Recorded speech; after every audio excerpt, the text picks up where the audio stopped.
ऐका, सगळ्या लातूर जिल्ह्याला आणि धाराशिव जिल्ह्याला एक आमंत्रण आहे.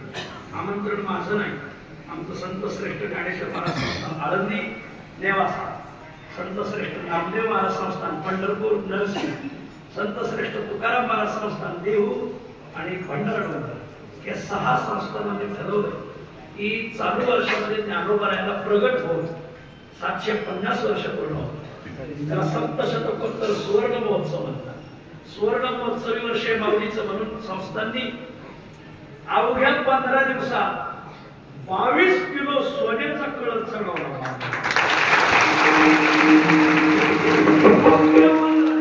15 ते 20 दिवसात खूप सोनं, समाजाची खूप भावना आहे.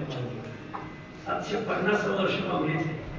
नामदेव महाराज आणि संत जनाबाई यांना ही समाधी स्थळ 675 म्हणजे त्याला षष्ठ शतकोत्तर अमृत महोत्सव म्हणतात.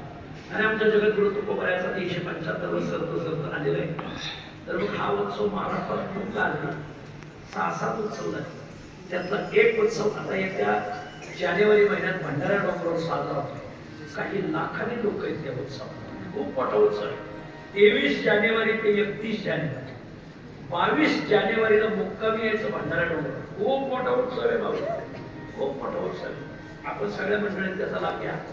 आणि पहिला उत्सव तिथं होतोय आणि माऊलीचा पहिला उत्सव पुण्यात होणार आहे आणि दुसरा उत्सव आपल्या मराठवाड्याच्या वतीने लातूरला होणार आहे. उत्सवाचं रूप आहे का? रोज 1000 टाळते, रोज कीर्तनाला 25 पकवा, कीर्तनाला पहिल्या दिवशी 50,000 मंडळी, काल्याच्या दिवसापर्यंत 5 लाख भाविकांना पुरणपोळी. 4 ते 6 काकडा भजने, 6 ते 6:30 ते 11 संगीतकार पारायण, जवळजवळ 25,000 वाचकांचं पारायण. जास्त पण कमी नाही. उपमुख्यमंत्री आदरणीय एकनाथ शिंदे साहेब 25,000 गाथे छापून देणार आहेत तुकाराम महाराजांचे. आपले ऐकतात ते सांगितलं. 25,000 वाचकांचं पारायण. दुपारी 11ला पारायण संपलं का 11 ते 12:30 मग आपल्या धाराशिव आणि लातूर या दोन्ही जिल्ह्यातली स्थानिक कीर्तनकारांची कीर्तन. एका तालुक्याला एक कीर्तन, एका तालुक्याला एक कीर्तन, एका तालुक्याला एक कीर्तन. दुपारी 12:30ला कीर्तन संपलं का 12:30 वाजता 50 गावांच्या 3 लाख भाकरी येणार. आणि मग बाकीची भाजी भात काय तुमचं वरण गळण काय असतं ते सगळं तिथं बनवलं जाईल. दुपारी 3 वाजेपर्यंत अन्नदान चालणार. 3 ते 4 हरिपाठ, 4 ते 6 ज्ञानोबरायांचं चरित्र किंवा तुकाराम महाराजांचं चरित्र आपल्याला ऐकायला भेटणार. आणि 6:30 ते 8:30 महाराष्ट्रातली सगळे साधूंची कीर्तन. आदरणीय बंडाचा कराडकर महाराज, आदरणीय चंद्रशेखर महाराज देगलूरकर, आदरणीय चैतन्य महाराज देगलूरकर, आदरणीय महादेव महाराज, एकनाथ महाराज सत्य, असे अनेक, सद्गुरू भास्कर महाराज, सद्गुरू दिवकर महाराज, अशी सगळी मोठ्यांची कीर्तनं संध्याकाळी महाराष्ट्रातनं आणि सकाळच्या सत्रात आपल्या मराठवाड्याची कीर्तन. संध्याकाळी 6:30 ते 8:30 कीर्तन संपलं. 8:30 वाजता परत 50 गावांच्या 3 लाख भाकरी येणार. एका गावाने 3,000, 4,000, 5,000 भाकरी असं ते नियोजन. तर आपल्याला ते नियोजन थांबायचं. मग संध्याकाळी आमटी महोत्सव ठेवला. महाराष्ट्रातल्या जेवढ्या प्रसिद्ध आमट्या तिथले आचार्य करून आमटी बनवणार आहे. खूप सुंदर आहे. पहिल्या दिवशी पंढरपूरची बाजार आमटी, दुसऱ्या दिवशी आण्याची आमटी जुन्नर तालुका, तुम्हाला माहिती आण्याची आमटी इथे बाहेर. तिसऱ्या दिवशी नगरची आगडगाव आमटी, 4थ्या दिवशी राशीची शिपी आमटी, 5व्या दिवशी शेवगावची शिमोरी आमटी, 6व्या दिवशी आपल्या लातूरचं लाडकं बोर सुरीवर हानवर, आणि 7व्या दिवशी ती थोर मागणी ना तिथं काहीतरी यसर आमटी बनवते, यसरवडी. ते म्हणजे आम्ही मला 7व्या दिवशी आम्ही करतो. ती भेटले आता आम्हाला आपल्या बाबांचे खूप संपर्क आकडे साहेब खूप देवाविषयी मान. ही सगळी मंडळी नियोजन करतात. मग तुम्ही म्हणाला इथं कानेगावकरांकडून अपेक्षा काय? पहिली अपेक्षा वाचक. असं पारायण परत ह्या 2 जिल्ह्यात मिळून होणार नाही. आणि या पारायणासाठी तुकोबाराय, ज्ञानोबाराय, नामदेव महाराजांच्या पादुका हेलिकॉप्टरने पहिल्यांदा लातूरला येणार.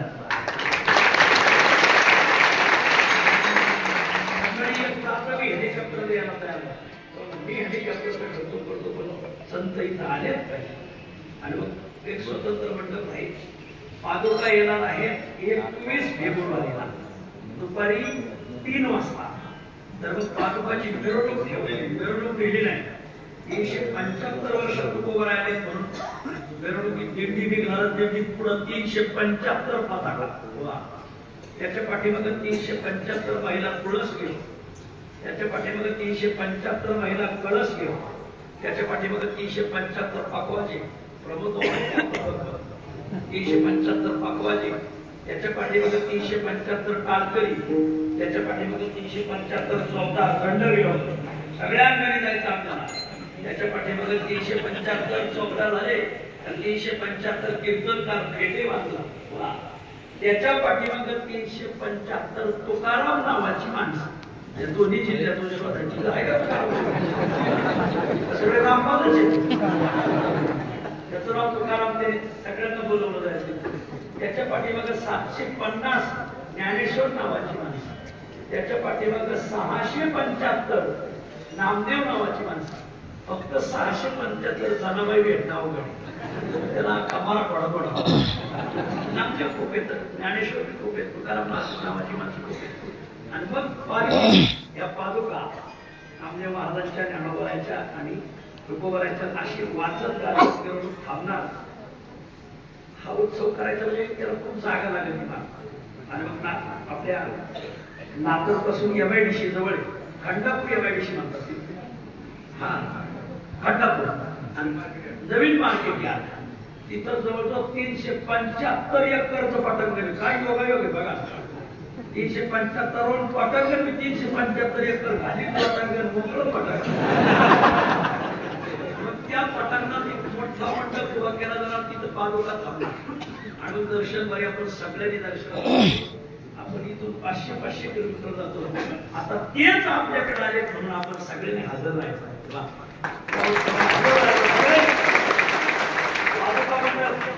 पादुका मंडपात त्रिकाल पूजा आणि 24 तास जप.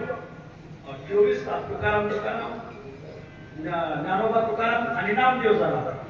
आणि मग सकाळ दुपारपर्यंत नामदेव झाला. दुपार ते संध्याकाळपर्यंत ज्ञानोबा तुकाराम, रात्रभर तुकाराम. 5 गावांच्या गोष्टी मंडळाने 2 तास. ज्या गावाला 2 तास भेटले तर 5 गावाला त्यांना परत संधी नाही. असे जवळजवळ 8 दिवसाची 800 गाव आहेत. नागपूर, धाराशिव, काही बीड, काही हिंगोली, काही परभणी, अशी मिळून जवळ 800 ते 1000 गावांचं नियोजन. पहाडा सगळ्या गोष्टी मंडळाला विनंती कधी योग यायचं तिथं तुम्हाला कोण उभं करायचं समाधी म्हणून. इथं आज समाधीची पावले एवढे. आपण भजनाला पहाडा, आजाला पहाडा म्हणतो. दुसरं एक पारायण म्हणतात. त्या पारायण मंडळात खूप मोठं गाथा पारायण 25,000 रुपये एका वेळेस बसणार. संगीत गाथा पारायण, गाथा पारायणाला आदरणीय टिंबुकर महाराज एका भोगाला एक चाल असे नाचत नाचत पारायण. टिंबुकर घराण्यात चालीला प्रसिद्ध होतं. चालीची नुसती घरी फिटली पाहिजे. वा नाचत नाचत पारायण पारायण.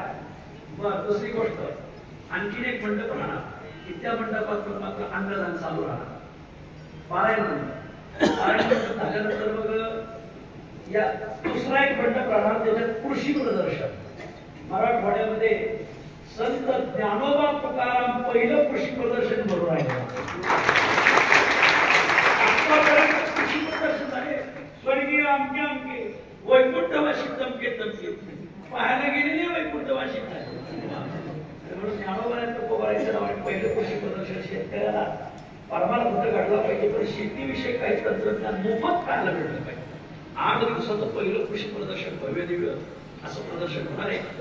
सगळ्याला विनंती. पहिली अपेक्षा वाचक, जास्तीत जास्त वाचक. दुसरी अपेक्षा गावगावचे ताळकऱ्याने रोज उभा राहायचं, तिथं रोज उभा राहायचं. तिसरी अपेक्षा प्रत्येक गावातून भाकरी.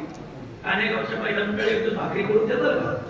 घरातून प्रत्येक भाकरी आणि मग ते तुम्ही म्हणत त्यांना भाकरी सांगितलं आम्हाला काही सांगितलं नाही राव येत या रावची तर असं तुम्हाला थोडस आमटीची मदत आपल्याला करायची याचा ट्रस्ट स्थापन केलं जाईल ट्रस्टचं पुस्तक गावात येईल पावती घेतल्याशिवाय देणगी द्यायची नाही त्याला जी देणगी द्यायची ती तिथं जमा होणार त्या गावचं नाव कानेगाव एवढी देणगी मागणी एवढी देणगी अमुक एवढी देणगी हे सगळं तिथं पुकारलं जाणार काल्याच्या दिवशी आता हिशोब वाचून दाखवला जाणार रक्कम आली किती खर्च झाली किती उरलेली रक्कम जगद्गुरु तुकाराम महाराज भंडारा डोंगरावर 200 कोटीचं काम चाललंय अयोध्येत काम चाललंय रामरायाचं तेच काम चाललंय तुकाराम महाराज मोठं काम चाललंय उरलेली रक्कम भंडारा डोंगराला द्यायची तिथं गाथा जन्माला म्हणून तिथं द्यायची महापाणी बोली तुका म्हणजे मी असेल प्रमोद महाराज असेल शंकर महाराज असेल महेश महाराज असेल किशोर महाराज असेल आम्ही सगळे आमच्या खर्चीने येणार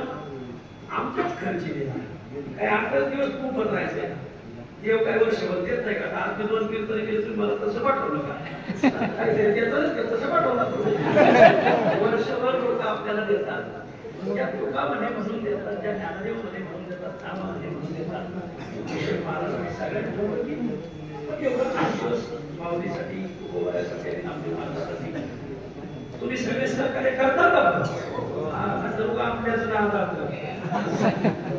असा उत्सव करायचा की परत जर ज्ञानोबराने तुकाराम महाराजांनी नामदेव महाराजांनी अवतार घ्यायचा ठरवला तर ते आपल्या धाराशिव जिल्ह्यात किंवा लातूरला झाले पाहिजे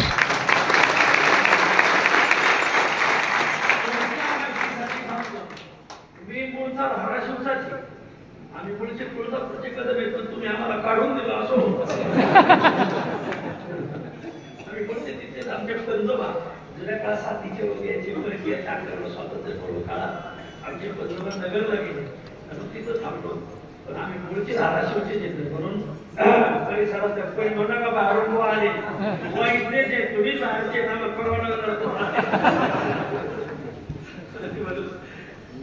हे संस्थान करून राहिले तर त्यांनी आम्हाला या सगळ्या कीर्तनकारांना प्रचारात टाकलं याचं मार्ग काय आम्ही नाही आम्ही आपलं मोकळे हातात येतो मोकळे आमचे 7 उत्सवाचं ऍड तेव्हा 7 उत्सवात काल्यालाच हिशोब लगेच लोक छान होतं की काय माणसे काल्यालाच हिशोब देऊन मोकळे सगळं हिशोब गावच्या भागातला कुठेतरी प्रतिष्ठित व्यक्ती आम्ही आमदार खासदारच हिशोब वाचायला त्यांनाही कळलं पाहिजे की संसार असो परमार्थ असो पारदर्शक परमार्थ पाहिजे खूप भाग्याने हा उत्सव आला तारीख 2022 फेब्रुवारी 2 मार्च आणि 21 तारखेला पादुका येणाऱ्या सगळ्यांनी स्वागताला यायचं हा आपला आपल्याकडून धुळ्याला आहे